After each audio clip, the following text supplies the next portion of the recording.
Nu, Pauliuk, kiek turėjau? Pas tai greičiau kažkaip skaičiuosi. Jo, trumpos kojytės.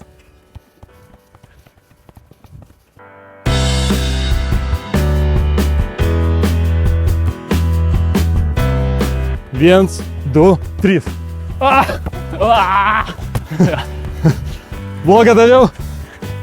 Ne, nėra nugalėtojo, kas yra gerai. Net jūs pagavot, ne? Nu, tu geresnį davėjai man. Treneri, man labai įdomu jūsų paklausti, kas jums yra sunkiau, ar žaisti aikštėje, ar stovėti kaip treneris už aikštės ribų. Žymiai sunkiau yra stovėti. Žymiai sunkiau, čia nepalyginami dalykai.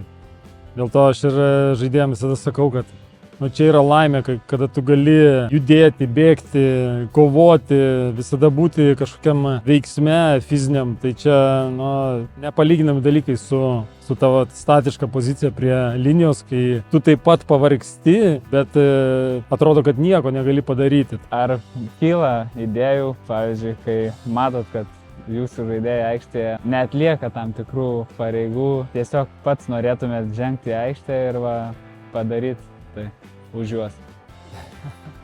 Ne, už juos aš nenoriu ir nebegaliu padaryti, ką jūs galite padaryti. Bet aišku, kad aš visada noriu, kad tai gautųsi, kad tie veiksmai ar tos užduotis, kurios reikalingos žaidėjams, kad komanda būtų sėkminga, kad tie veiksmai būtų išpildomi gerai, kad būtų mažiau klaidų. Ar pats, aš jau žinau, kad aš jau ir negalėčiau ir jau mano laikas labai gaila, bet baigėsi. Treneri, ką pasirinktumėte? Pergalę 1-0 ar pergalę 5-4? Aš pasirinkčiau pergalę 5-4. Labai senai buvo rungtynės, kai mes nepraleidom įvarčio, tai aš manau, kad tai nėra lengva padaryti, nepraleisti įvarčių, bet vis tiek aš pasirinkčiau tokį futbolą, kur mes atakuojam, mes mušam įvarčius. Jūs esate treneris, matė mane daug.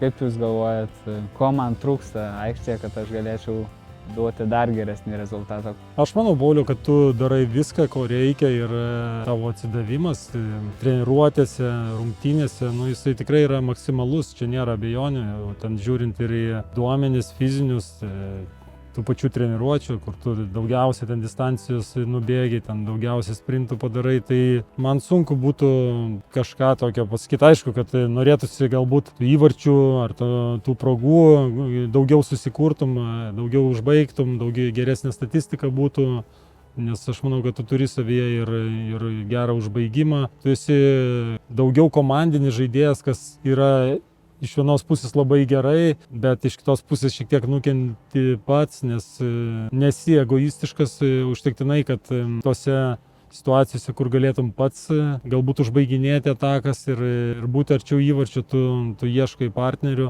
Ką tu manai apie mane kaip apie trenerį? Aš matau jūs kaip gerą lyderį, esat labai ramus, visada pasakysit tiesiai šviesiai žaidėjui, kad kažką blogai padarė ar kažkur galėtų geriau padaryti, bet išlaikant tą tokią ramią būseną, kad žaidėjas nesijaustų blogai, kad jis yra blogas žaidėjas, kad jis gali padaryti geriau ir manau, su jūsų tom charakterio savybėm žaidėjas, aš pats kaip žaidėjas jaučiu, kad aš galiu padaryti dar geriau, treneris nori man padėti.